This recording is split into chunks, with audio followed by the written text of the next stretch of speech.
So guys, how are you doing? So I'm teacher Manu, your English teacher here, and I'm just here to help you a little bit for our last class of the year. You are going to have a very simple test, and I'm going to try to make some links with the Portuguese and literature and Spanish tests to help you out. So let's just pay attention to some things. I promise I'm going to speak Portuguese so that you won't be mad at me, okay? Primeiro lugar, gurizada, lendo cada questão com muita atenção. Isso a Cris já falou lá na dica dela, né? Dica dela, ui, a Cris vai entender. Então, a Cris já falou lá, quando fez a revisão para a prova de linguagem, que a gente precisa prestar atenção nas questões. Então, eu vou ler a minha prova com calma, eu vou observar o que o meu enunciado está me dizendo, o que ele está querendo que eu faça. Então, prestem atenção nisso. Também, cuida título, cuida o que o meu texto está querendo me dizer, qual é a ideia que esse texto está passando. Além disso, preste atenção nas palavras marcadas no texto. Lembra que em língua inglesa o que está marcado é porque é importante, o que está repetido é porque é importante. Então, cuida essas palavras que elas são importantes mesmo. E não esquece, se apareceu imagem, apareceu gráfico, apareceu negrito, apareceu cor, é porque eles querem chamar atenção para aquela informação. E aí tu pode ter uma surpresa, porque a resposta do que estão te perguntando pode estar nessa imagem. Então, presta atenção nisso. Não só no inglês, em todas as disciplinas.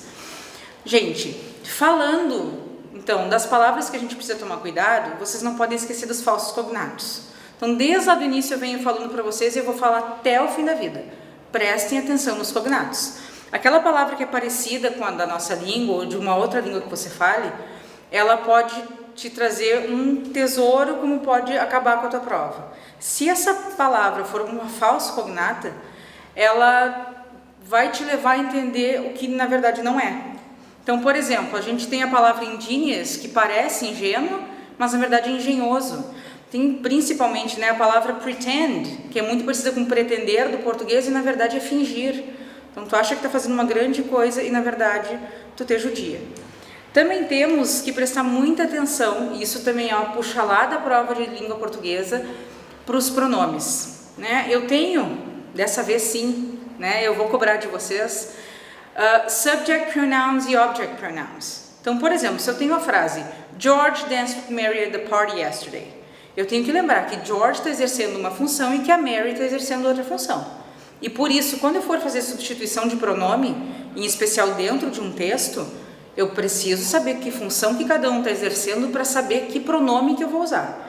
Então, eu tenho lá, o meu subject pronoun tem que lembrar sempre função de sujeito, é ele quem executa a ação, então, normalmente ele vai estar no início de uma frase e sempre antes do verbo, porque o verbo é a execução da ação, então quem executa vem antes. Já para object pronoun, eu vou ter o oposto, eu tenho depois do verbo, porque é quem está sofrendo a ação.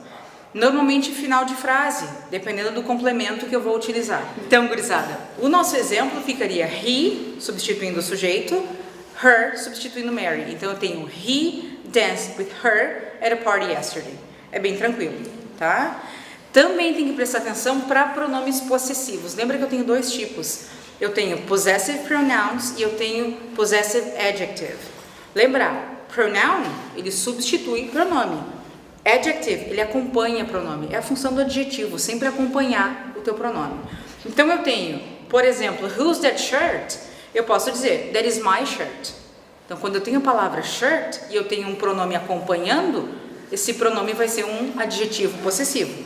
Quando eu tenho that shirt is mine, eu estou terminando minha frase com o pronome. Se eu termino a frase com o pronome e eu não preciso repetir a palavra, isso é um pronome possessivo. Então o mine vai ser o pronome possessivo. Tranquilão. Beijo, gurizada, boa prova.